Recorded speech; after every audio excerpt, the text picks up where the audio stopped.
श्री कृष्ण चैतन्य प्रभु नित्यानंद श्री अद्वैत गदाधर शिवासादि गौर भक्तवृंद। हरे कृष्ण कृष्ण कृष्ण हरे हरे, हरे राम राम राम हरे हरे। हरे कृष्ण। कुंभकर्ण, कुंभकर्ण के राम मारलेन, हत्या करलेन। আমরা কালকে আলোচনা করেছি এই নিয়ে।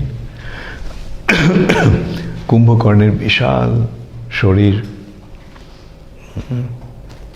রামচন্দ্র যখন তাকে হত্যা করলেন, কীভাবে হত্যা করলেন? প্রথমে ডান হাতটা কেটে দিলেন বান দিয়ে, বাঁ হাতটা কেটে দিলেন, দুটো পা কেটে দিল। তারপরে তাও হনুমান কুম্ভকর্ণ আসছে রামকে গিলে ফেলতে, মুখ হাঁ করে। রাম হাজার হাজার বাণ নিক্ষেপ করে তার মুখের মধ্যে নিক্ষেপ করল। তারপরে বায়ুবাস্ত্র দিয়ে তার গলাটা কেটে ফেলল। তার শরীর এমনই বিশাল যে ওই তার মাথাটা যখন পড়ল, ওই লঙ্কার যে দ্বার, রানীর যে প্রবেশের যে দ্বার, সেখানে গিয়ে আটকে গেল।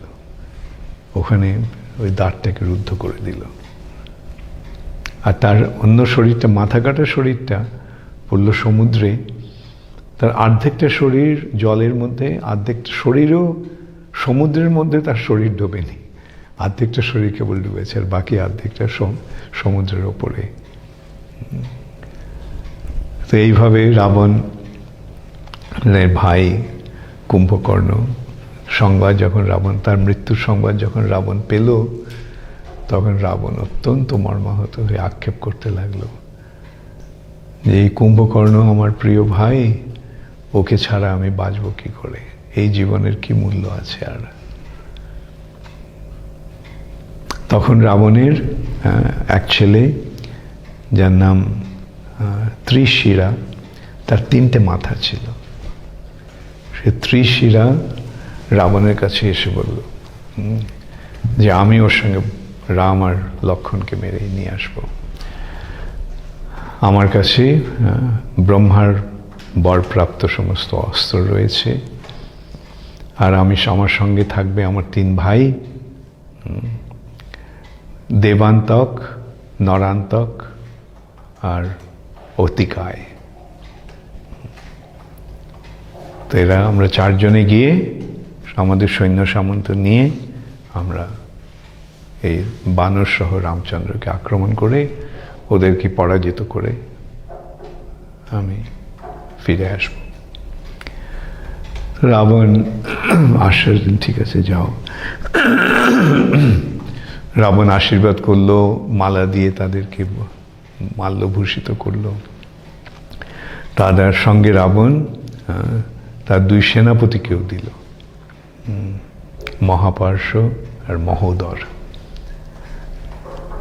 তারা অসংখ্য সৈন্য নিয়ে গেল রামচন্দ্রের সঙ্গে যুদ্ধ করতে।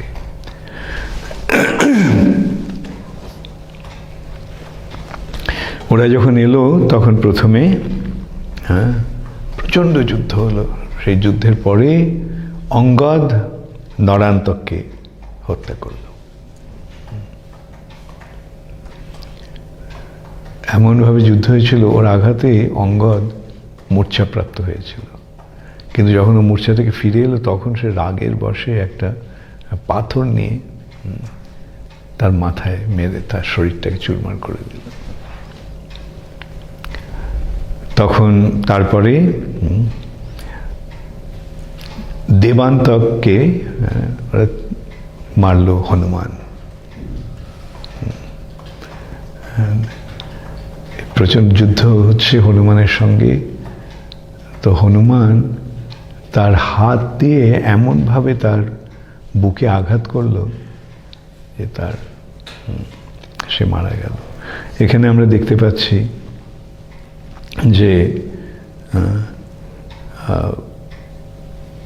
এরা কি প্রচণ্ড শক্তিশালী। যদিও বানর অস্ত্র ছাড়া যুদ্ধ করছে, কিন্তু বানরেরও তো অস্ত্র ইয়ে করতে জানে না, ব্যবহার করতে জানে না, তাই ওরা বানর রূপে যুদ্ধ করছে। ওই শারীরিক শক্তি দিয়ে তারা রাক্ষসদেরকে সংহার করছে। তারপরে হনুমান ত্রিশিরাকে মেরে ফেলল। অবশেষে অতিকায় এলো। অতিকায়ের এত বড়, মানে অতিকায়কে মনে সকলে ভাবলো হয়তো কুম্ভকর্ণ আবার বেঁচে উঠেছে। তো রামও বিস্মিত হয়ে গেল, ভাবলো যে কি ব্যাপার, কুম্ভকর্ণ তো মারা গেল, ওকে আবার ও কিরকম ফিরে এলো কি করে? তখন বিভীষণ বলল, না, এ কুম্ভকর্ণ নয়, এ হচ্ছে অতিকায়, রাবণের পুত্র, এবং এ কঠোর তপস্যা করে ব্রহ্মার কাছ থেকে বর পেয়েছে, ব্রহ্মাস্ত্র পেয়েছে। আর ব্রহ্মা ওকে একটা বর্ম দিয়েছে, যে বর্ম কেউ ভেদ করতে পারে না। তখন এইভাবে অতিকায় সম্বন্ধে বলা হল। আর অতিকায় এসে সমস্ত বানরদের, কুম্ভকর্ণ যে অবস্থা করেছিল সেরকম, বানরেরা ওকে দেখে ভয় পালাচ্ছিল। তখন বিভীষণ ওদেরকে এসে সান্ত্বনা দিল, না না, ভয় পেও না, চলো। তারপরে অতিকায়ের সঙ্গে লক্ষণের যুদ্ধ হলো। সেই যুদ্ধে বিভীষণ লক্ষণকে জানালো, না, বায়ু এসে লক্ষণকে বলল যে লক্ষণ, এই অতিকায়কে অন্য কোনো অস্ত্র দিয়ে ওকে মারা যাবে না, কারণ ওই যে বর্মটা পড়ে আছে ওটা ব্রহ্মার বর্ম, কেবল ব্রহ্মাস্ত্রই ওকে ইয়ে করতে পারে, অতএব এর প্রতি ব্রহ্মাস্ত্র প্রয়োগ করো। তখন অতিকায়ের প্রতি ব্রহ্মাস্ত্র ছাড়ল। তার ফলে অতিকায়ের মৃত্যু হলো। সেই সংবাদ যখন রাবণের কাছে গেল, তখন রাবণ আবার আক্ষেপ করতে লাগল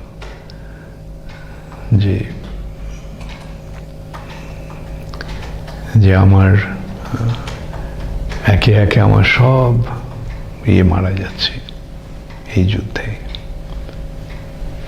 এই সমস্ত বীর পুত্র যারা দেবতাদের পর্যন্ত পরাজিত করতে পারে, তারাও হেরে যাচ্ছে এইভাবে, তাদের মৃত্যু হচ্ছে এইভাবে। তখন রাবণ ভাবতে লাগলো, এই রাম কি বিষ্ণু? বিষ্ণুই কি মানুষের রূপ নিয়ে এসেছে? এভাবে রাবণ যখন আক্ষেপ করছিল বিষাদগ্রস্ত হয়ে, তখন ইন্দ্রজিৎ এসে বলল যে কোনো ইয়ে নেই, আমি গিয়ে ওদের আক্রমণ করব, ওদের পরাভূত করে আমি ফিরে আসব। তখন ইন্দ্রজিৎ অদৃশ্য হয়ে যুদ্ধ করতে লাগলো। সেই প্রচণ্ড বানে বানে সমস্ত বানরদেরকে বিদ্ধ করে লক্ষ লক্ষ বানরকে হত্যা করতে লাগলো। তারপরে রামচন্দ্র এবং লক্ষণের প্রতি বাণ নিক্ষেপ করতে লাগলো।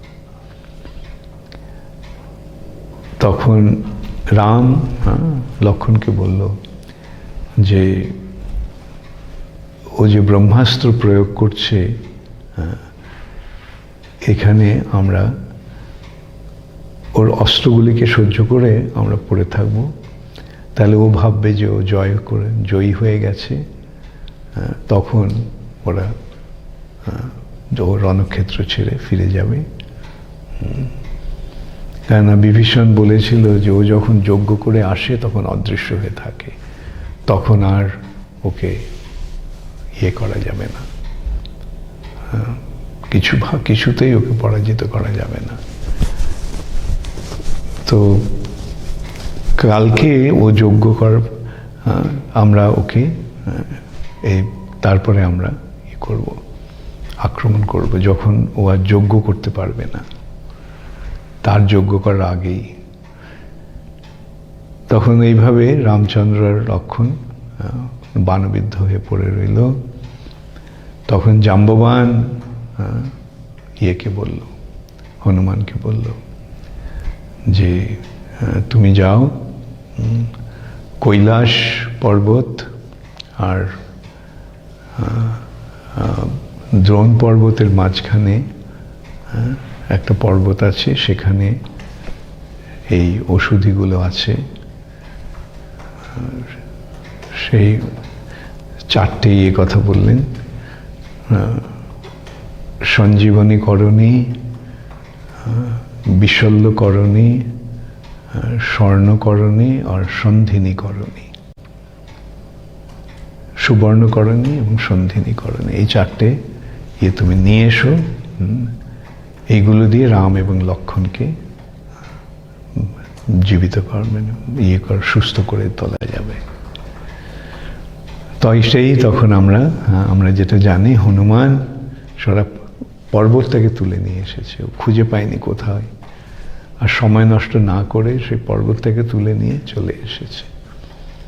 তখন জাম্ববান সেখান থেকে সেই ওষুধগুলো এনে রাম এবং লক্ষ্মণকে সুস্থ করে তুলে, কেবল তাই নয়, সেই ওষুধগুলির প্রভাবে সমস্ত বানরেরা যাদের মৃত্যু হয়েছিল তারা সব পুনরুজ্জীবিত, আবার জীবন ফিরে পেল। সঞ্জীবনীকরণের প্রভাবে তাদের জীবন ফিরে পেল। সন্ধিনীকরণের ফলে যেখানে হাড়টাড়গুলো ভেঙে গিয়েছিল, সেই হাড়গুলো জোড়া লেগে গেল।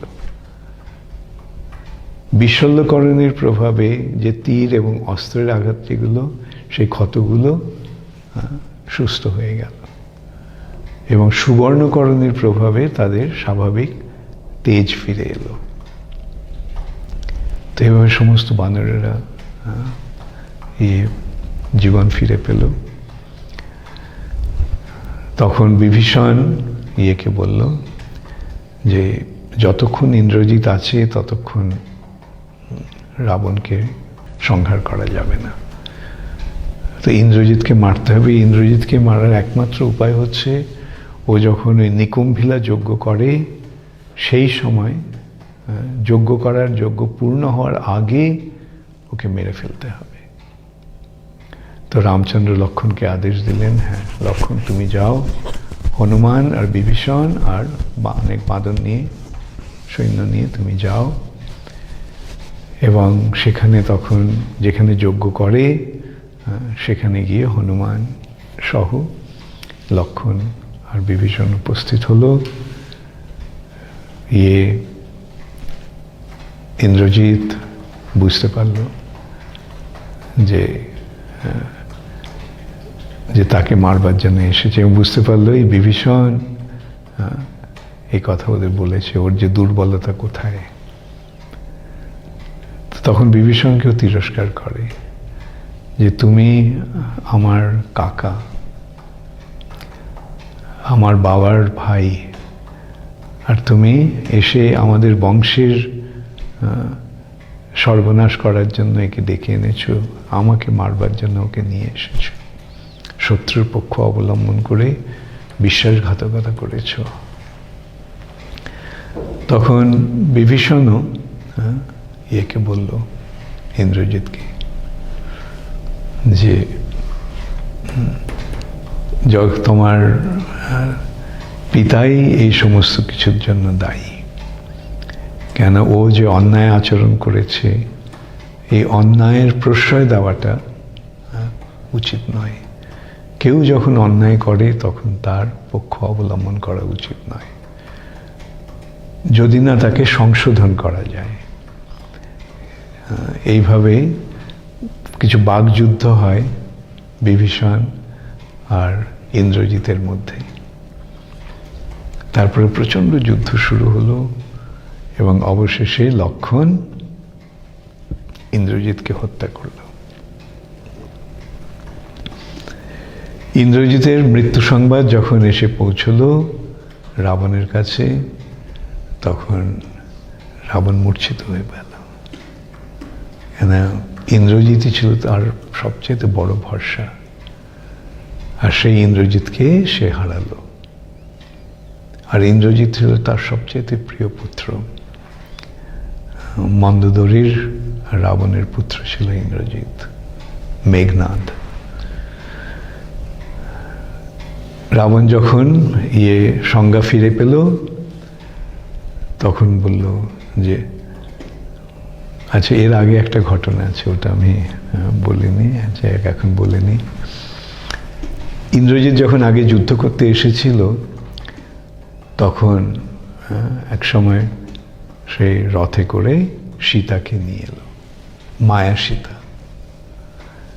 এসে হনুমান দেখেছে, হনুমানকে বলছে যে এই সীতাকে এখন আমি নিয়ে এসেছি, এই দেখো। আর হনুমানের সামনে সীতাকে প্রহার করল। হনুমান রাগে কাঁপতে লাগলো যে তুই দুরাচারী, তোকে নরকেও তো স্থান হবে না। কিন্তু কিছু করতে পারছে না, কারণ সীতা ওখানে রয়েছে। তখন বলল, ইন্দ্রজিৎ বলল যে হ্যাঁ, এখন এই সীতাকে এখন আমি হত্যা করব বলে তলোয়ার নিয়ে সীতার চুলের, মায়া সীতার চুল মুঠি ধরে চুলে তাকে কেটে ফেলল। শরীরটা পড়ে গেল রক্তাপ্লুত হয়ে। হনুমান অন্য সমস্ত বানরেরা কাঁদতে লাগলো। হনুমান গিয়ে রামচন্দ্রকে বলল, রামও মুঠ শুনে মূর্ছিত হয়ে পড়ল। তার সংজ্ঞা যখন ফিরে এলো, রামচন্দ্র বলতে লাগলো যে আর এখন যেই জন্য এই যুদ্ধ, এখন সেই যুদ্ধে কি প্রয়োজন? আর তো যুদ্ধ করার কোনো কারণ নেই। সীতাই যখন চলে গেল, সীতাকেই যখন মেরে ফেললো এভাবে, তখন বিভীষণ বলল যে না, রাবণ কখনোই সীতাকে মারার প্রতিশোধ দেবে না, আদেশ দেবে না বা হতে দেবে না। এটা মায়া সীতা, যেটা এনে দেখিয়েছে সেটা সীতা দেবী নয়। রাবণ কখনোই রাবণ সীতার প্রতি এমনই আসক্ত যে রাবণ কখনোই এইভাবে ইন্দ্রজিৎকে সীতাকে হত্যা করতে দেবে না। তখন করা হলো যে ইন্দ্রজিৎকে মারা হবে। তখনই ইন্দ্রজিৎকে যজ্ঞের, নিকুম্ভিলে যজ্ঞ করার সময় তাকে হত্যা করার নির্দেশ দিল। তো এখন রাবণ যখন ইন্দ্রজিতের বধের সংবাদ পেল, তখন ও বলল যে ইন্দ্রজিৎ যে মায়ার করেছিল, যে আজকে আমি সত্যি সত্যি সেই সীতাকে মারব, আমি নিজে হাতে সীতাকে সংহার করব। তো বলে রাবণ ক্রোধান্বিত হয়ে আগে কাঁপতে কাঁপতে হাতে তলোয়ার নিয়ে সীতার কাছে গেছে। সীতা দেখে ভয় পেয়ে গেছে, ভেবেছে এখন রাবণ তো আমাকে মেরে ফেলবে। তো তখন রাবণের এক বিচক্ষণ মন্ত্রী ছিল, সপার্শ্ব। সুপার্শ্ব রাবণকে বলল যে আপনি যাকে আপনি ভোগ করার জন্য এত কিছু করলেন, তাকে এইভাবে আপনি সংহার করবেন না। আজকে চতুর্দশী, কালকে অমাবস্যা। এই অমাবস্যার অনেক সুমঙ্গল চিহ্ন রয়েছে আপনার জন্য। কালকের দিনে যুদ্ধ করে আপনি রামকে সংহার করে এই সীতাকে ভোগ করুন। তখন রাবণ তার কথা শুনে রাবণ নিরস্ত হয় এবং রাবণ তখন যুদ্ধ করতে আসে। তখন সেই রাম এবং রাবণের মধ্যে প্রচণ্ড যুদ্ধ হয় সেদিন। রাবণ রথে করে এসেছে এই যুদ্ধের জন্য। ইন্দ্র তাকে তার রথ পাঠিয়ে দিলেন তার সারথিকে দিয়ে। ইন্দ্রের সারথি মাতলি এসে রামের কাছে এসে নত হয়ে এই প্রস্তাব দিল, ইন্দ্র আপনাকে এই রথ পাঠিয়ে দিয়েছেন এবং সেই রথে সমস্ত অস্ত্রশস্ত্র সজ্জিত।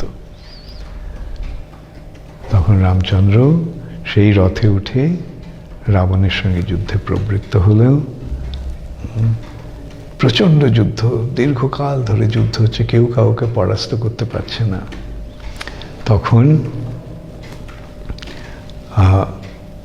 অগস্ত্য মুনি রামচন্দ্রকে বললেন যে আমি যে আদিত্য হৃদয় মন্ত্র তোমাকে দিয়েছিলাম, সেই মন্ত্র স্মরণ করো, তার প্রভাবে তুমি তোমার শত্রুকে জয় করতে পারবে। তারপর বায়ু এসে সংবাদ দিল যে আপনি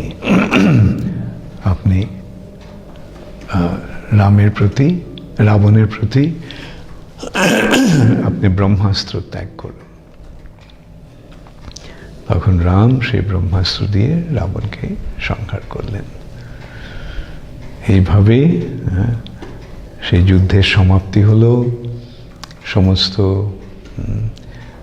রাক্ষসেরা ভয় পেয়ে সব পালিয়ে গেল। বানরেরা আনন্দে উন্মত্ত হয়ে জয়ধ্বনি দিতে লাগলো, নাচতে লাগলো। বিভীষণ কাঁদতে লাগলো তার ভাইয়ের মৃত্যুতে।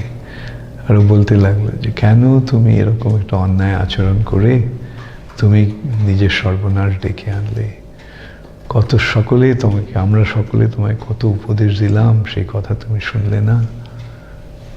এখন আজ দেখো তোমাকে আজ আমাদের হারাতে হলো। মন্দোদরী এসে কাঁদতে লাগলেন রাবণকে জড়িয়ে ধরে। রামচন্দ্র বিভীষণকে লঙ্কার রাজপদে অধিষ্ঠিত করলেন। তারপরে সীতাকে নিয়ে আসতে বললেন। কিন্তু যখন সীতাকে নিয়ে আসা হলো, তখন রামচন্দ্র বললেন, জনসাধারণ যাতে, বললেন না, মনে মনে ভাবলেন, জনসাধারণ তো সীতার সম্বন্ধে নানা রকম অপবাদ দিতে পারে, অতএব সীতার পবিত্রতা আমি প্রমাণ করব। সেই জন্য সীতা যখন এলো, তখন রামচন্দ্র সীতাকে তিরস্কার করতে লাগলেন যে আমি যুদ্ধ করেছি অন্যায়ের বিরুদ্ধে ন্যায় প্রতিষ্ঠা করার জন্য, তোমাকে ফিরে পাওয়ার জন্য আমি যুদ্ধ করিনি। তুমি এখন এতদিন তুমি রাবণের গৃহে ছিলে, সুতরাং তোমার চরিত্র সম্বন্ধে আমাদের স্বাভাবিকভাবেই নানা রকম সন্দেহ থাকতে পারে। এইভাবে রামচন্দ্র সীতাকে তিরস্কার করতে লাগলেন। সীতা তখন কাঁদতে কাঁদতে বললেন যে এটাই যদি আপনার মনোভাব হয়, তাহলে কেন আপনি আমাকে আগে বললেন না? কেন শুধু অকারণে এত বানর জীবন দিতে হলো, এত রাক্ষস মারা গেল, এত কিছু হলো। এরপরে আপনি বলছেন যে আমাকে আপনি গ্রহণ করতে চান না। তো আমি এই কথা যদি আপনি হনুমানকে দিয়ে আগে আমাকে জানাতেন, তাহলে আমি তখন আমার দেহত্যাগ করতাম, তাহলে আর এত কিছু হতো না, এত কিছু দুর্ঘটনা ঘটতো না। তো সীতা বলল, ঠিক আছে, আমি এই জীবন রেখে আর আমার কোনো লাভ নেই। লক্ষ্মণকে বললেন, লক্ষ্মণ তুমি একটা আগুনের চিতা তৈরি করো। লক্ষ্মণ রামচন্দ্রের দিকে তাকালো, তার সম্মতি লাভের জন্য। রামচন্দ্র বললেন, হ্যাঁ করো। তখন আগুন জ্বালানো হলো।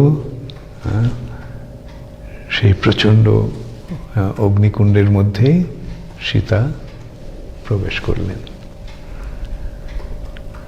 তখন অগ্নিদেব এসে রামকে বললেন যে সীতা নিষ্পাপ, কোনো রকম পাপ সীতাকে কখনো স্পর্শ করেনি, কোনো পাপ কখনো সীতাকে স্পর্শ করতে পারবে না। এইভাবে সীতাকে ফিরিয়ে নিয়ে এলেন রামচন্দ্রের কাছে। এখানে এর পেছনে আরেকটা ঘটনা আছে, যেটা চৈতন্য চরিতামৃত থেকে আমরা বুঝতে পারি বা জানতে পারি। এটা কুর্মপুরাণ থেকে চৈতন্য মহাপ্রভু উদ্ধার করেছিলেন, যে রাবণ যখন সীতাকে হরণ করতে এসেছিল, তখন সীতা অগ্নিদেবের আশ্রয় গ্রহণ করেছিল। কেন ওখানে তো প্রদীপ আছে, সবসময় প্রদীপ জ্বলে একটা। তো সেইখানে অগ্নিদেব, তখন অগ্নিদেব সেই সীতাকে নিয়ে যান এবং তার জায়গায় মায়া সীতাকে রেখে রাখা হয়। আর রাবণ সেই মায়া সীতাকে অপহরণ করেছিল। আর এখন এই অগ্নি পরীক্ষার ছলে অগ্নিদেব প্রকৃত সীতাকে ফিরিয়ে দিলেন এবং মায়া সীতা অন্তর্হিত হল। তো এইভাবে সীতা দেবীকে সীতা দেবী সঙ্গে রামচন্দ্রের পুনর্মিলন হলো এবং এইভাবে সীতার উদ্ধারের পর সকলে আনন্দে মগ্ন হয়ে বিভীষণকে রাজপদে অভিষিক্ত করে তারা ফিরে গেলেন অযোধ্যায়। হরে কৃষ্ণ, গৌর প্রেমানন্দে, হরি হরি বল। শ্রীল প্রভুপাদ কি জয়। নমো বিষ্ণুপদায় কৃষ্ণপৃষ্ঠায় ভূতলে শ্রীমতে ভক্তিবেদান্ত স্বামী নীতি নামিনে। নমস্তে সরস্বতী দেবে গৌরবাণী প্রচারিণে निर्विशेष शून्यवादी पाश्चात्य देशतारिणे। श्रील प्रभुपाद की जय।